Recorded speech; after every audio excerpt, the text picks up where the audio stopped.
Welcome to this Pádel. Today we are in Leganés, but not in the typical Leganés that you would imagine. We are in M3 Pádel Center. We've already talked about this place. This is our first visit. Some of our friends have been here, but today is different because we are talking with David García Campos. He's a key person in this Pádel Academy, which is like the Pádel Mecca for me and for many players. We've already do some reviews and also the International Pádel Week. And now we are going to know the person that is spreading Pádel all over the world. So welcome, David. Thank you, Rosa. It's a pleasure for me to be here. So for those that don't know you well, who is David García Campos? Okay, David García Campos is a normal guy that loves Pádel, apparently. That my whole life I've been playing Pádel. I've been playing Pádel for 27 years since I was a child. And my whole life has been in Pádel, competing. I was World Championship under 14, 16, 18. Then at the age of 18, I also started my career as professional, studying my degree in physical education. At the same time, I was working with Jorge Martinez as a coach. So I developed these years with these three areas. Then I stopped playing Pádel as a professional like 5 years ago, and I started this international expansion program with the M3 Pádel Academy that nowadays is really successfully, and I'm the director of this program. Yeah, when I see your Instagram or the M3 Pádel Academy Instagram, what I see is like when you're going to Mexico, people take pictures with you and all of that. It's like the real star of Pádel is coming to their places, right? Yeah. So how many weeks a year you spend out of this place? Well, it's quite a lot. It's normally between 20, 22 weeks a year. And it's not the time we spend, is how many trips we have during the year, because some of the trips are 3 days, 2 days. You have to do the bag, then change the bag, then take for summer clothes, winter clothes. Everybody wants your T-shirt. You have to put more T-shirt for giving to the people. No, but it's so fun, so enthusiastic and so exciting for me to develop the Pádel all over the world, because Pádel all over the world has been for 6, 8 years, maybe more in Sweden or Italy or France, but in the rest of the world, it's really quite new. So did you ever thought that Pádel would become as big as it is now? No, of course not. But you were already speaking English or studying English? Because I think it was a little bit of luck, because in my school I study it a lot, and also I'm really an outgoing person, a talkative person, and I always really go forward with everything, and whenever I go abroad and I try to speak English, and with this year I've improved my level of English, but I've never imagined Pádel being played in countries as Hong Kong, United States, because even in Spain, whenever I was 15 years old, almost nobody knew what Pádel was. So it's really a dream. Wow. And what's the most difficult part of your job right now? Good question. I think the most difficult thing is let people try what a professional training or a really good coach is. Why? Because we know, we say we are smart or we know more than anybody, because we have committed much more mistakes, because Pádel in Spain has been 25, 30 years, so we have this experience making mistakes. And now people don't know what real Pádel is all over the world. And almost everybody can be a coach, but they don't really know what a good coach is. So we try to explain people, okay, these are good trainings, these are good coaches, this is the way you have to manage the club, because with this way you are doing, and in the end, it's not going successful. But it's a really good objective we are facing, and we are trying to make the sport bigger and greater. Yes, and what makes M3 different, M3, right? Because I think you have your own methodology, the way you handle things and you teach, but also the way people train. Yeah, I think M3 is the oldest academy in the world. We started 13 years ago, 12 years ago around. but it was founded by Jorge Martinez and Morales, that has been in the world of paddle for 10, 15, 20 years, more a part of this year. And the idea of creating an academy is trying to build something big, a really big team, a really good team that works in all of the team in the same way. And what makes us different is that we are a team of 35 paddle coaches, a really good paddle coaches that we all follow the same methodology, and we always try to do it better and better and better. We've been all this year focusing in creating this big team, in the international expansion, in having an internal analyst, data analyst for the players, in looking for the perfect location. You've been here. That is a lot. It's a life of work for being here. It's a dream for us to have this center. So this is more or less what makes M3 different, and to have the first methodology that owns a really big number of people that come here, around 1,500 people per week. Yeah, so it's a lot. It's great. But also, one thing based on my experience when I come here is I may have theoretically my favorite coach, right? But then they tell me, no, you have to try with this one, and then that one becomes my favorite, and the other one too, and it's like, what's going on here?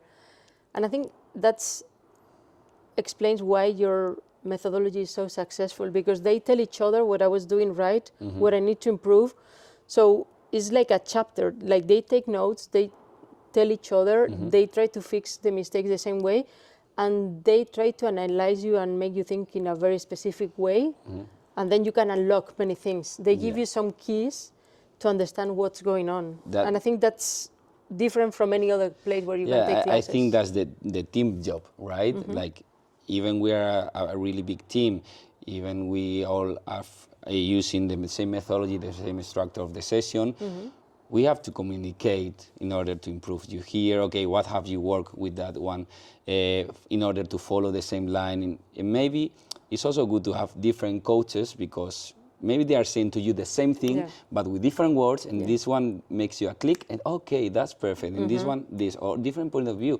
And that's the good thing of our training. That's why we all also focus in the group's training, because you are going to learn from the others, from your partner, and if you have a group, instead of 4 people, of 10 people using 3 different codes, you're learning from many people, and that's the way to learn. We defend to learn. That's part of your motto, right? Like together we are a team.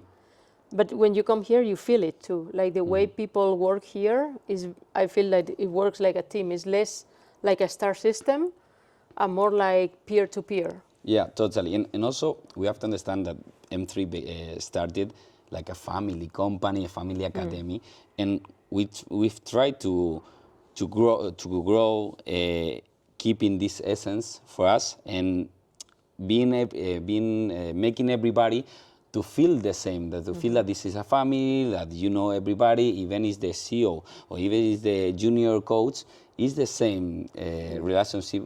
So we want people to feel like M3 is their own home. Yeah, I think you make it. You've been traveling to many places this past year. I've seen you like in Italy, also part of Europe, Mexico, and the US.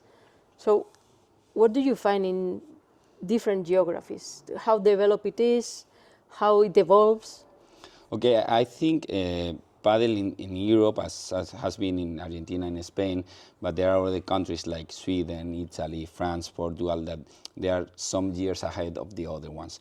But since from 5 years ago till here, paddle has boomed all over the world. And what I have seen, that is the same addiction to everybody, even it's Hong Kong, even it's the Philippines, United States, or Chile. And it's so fun, because the paddle is so dynamic and not super good for the sport, because it's so addictive and it's impossible to stop this growth. Yeah. And what do you find in Mexico, in Latin America? Because it started there and now it's like a new wave, right? They are rediscovering what they created somehow. Yeah, totally. It's like a unique case, because in Mexico it started, but then it moved to Argentina and it boomed in Argentina. But in Mexico, keep the same level. Whenever I used to play the World Championship of under 14, 16, and 18, there were a national team of Mexico of junior, but the growth was super normal. Then, whenever the rest of the world boomed, now is growing a lot also. So it's crazy. And what about the United States? Because M3 has the first partnership with 10 by 20. Yeah. And you've been there recently. Yeah, I've been there some months ago. United States, I think it was the only country that that there was the key for making paddle totally unstoppable. Okay, now we had some tournaments some years ago in Miami, but only tournaments like exhibitions, but now a lot of companies are investing in paddle. They've seen this like a really big sport, and it's booming all in the United States. It's going slow because the growth is slow, but now in Miami it's totally crazy. And as you said, we are working with Pádel 10 by 20. There is a really good project. They are going to have several clubs during the next years, and I've been there doing like consultancy of the club, how to manage, formation of the coaches, doing some trainings. So we try to help them to go to the best way to expand. No, I like it because the exercises, the way they think is similar to the experience you have when you are here, right? So that's something that makes you feel, okay, this is starting to make sense somehow. Yeah, that's the idea. We try to show them what it worked for us, for them to do the same. And so that's why we focus a lot in the coaching for coaches, because they need to learn our methodology, and also in sending training from M3 there, usually in order to be able to give the opportunity to the customers to play, to receive a professional training, and also for their coaches to learn. That's super interesting. And as we said, we are here, like this is like Jorge and David's dreams, and somehow your dream too, because I've seen pictures of Morales I'm quite younger, with you, yeah. So we have to understand that Morales and Jorge knows me since I was 10 years old. Okay. So I've seen pictures. My dream has become my dream also later of them, but it's yes. So how do you feel when you see that finally this is real? We cannot describe with words. It's like, it's my home. It's my house, and if I see a paper on the floor, I'm going to pick it up and throw it to the rabbits. But it's a really ambitious project because it's super big, 20 courts. We are M3. We've put all of our effort in this, so we have to do all the things properly. And it's also something exciting for keeping growing and for keeping doing the things better. And I want to ask you for the typical anecdote, like how was your condo team? Who were Condo? La urbanización. Okay. No, it was fun because I always said I'm not the best player even in my neighborhood. Because I started playing paddle at the year of 4 because we moved into a neighborhood that we had a paddle court with cement or stone. Like make of concrete. Sorry. The wall, the fence was soft and everything, and no one of us knew what was it. Then a neighbor said, "Okay, that's paddle. It's a new sport. I'm from Argentina." And then we were children, so we started playing paddle. And in that neighborhood, in the same building, I was neighbor of Galán, Ale Galán, and Alba Galán. Also Jaime Menendez, that he is a professional paddle player. And then my brother, that used to be a professional paddle player, and me, that I was also a paddle player. So a lot of people there that we live there. They would go just to watch you play, right? Yeah. The summer match before going to the swimming pool, it was Galán and Jaime Menendez against my brother and me, 4 professional paddle players there in a condo in Leganés. Luckily, in the same place. Where? Yeah, we're here now. It's crazy. The destiny sometimes is fun. Yeah, but how do you feel when you see the professionals like training here? And many times you get into the court with them. Yeah, like recently you were I still train with them because I try to still keep my level and be fit and keep playing. Even I don't compete, I keep training with them. But I also been training Galán whenever he was 14 years old. As I combine both training and playing, and we were friends also. It's like a really close relationship. For me, it's not Like the impact that someone that comes here to play and see Galan on court, like, oh, Galan, come on, I know all your family, I know you since you were 10 years old, we've been playing football together, been in the swimming pool and everything, but it's super good that all the professionals come here and they are a part of this family. So what are the surprises we are going to see in 2025? Like, you cannot say because it's a surprise, but what can we expect? I think, obviously, that everybody is going to want to win.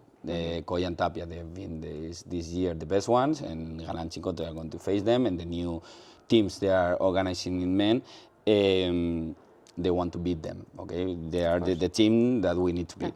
And in girls, there are going to be a lot of changes, probably, except I think the number 1, Ari and Paula, they are going to keep playing. There are going to be changes that probably we will have a new team here in the academy, and we are going to fight for the number 1. Okay, and are we going to see you all over the world too? Or? Yes, I think so. I'm going to still keep traveling, but we are also super focused in creating a team of trainers that are able to travel in order to keep the quality. We've been the last 2 years instructing our team in how to coach coaches, in how to manage the new customer, how to do this consulting.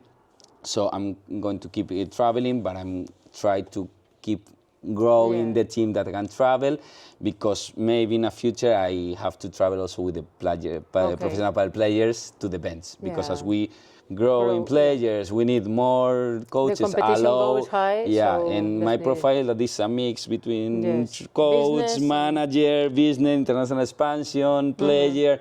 Maybe I'm going to do a different role in the academy next year or in 2 years, or not. We will see. Yeah, but it makes sense instead of being traveling all the time to places that are not attached to, let's say, where there's a big competition, right? So you can go where the competition is, and maybe the first 2 days visit clubs or do like a refresh and do business, but also focusing on the players. On the players, being on the bench, doing the coaching and everything. Makes sense. Okay. Thank you. Hope to see you in the US. Yeah, we or will maybe see soon here. there. But thank you. Thanks a lot. Thank you for coming.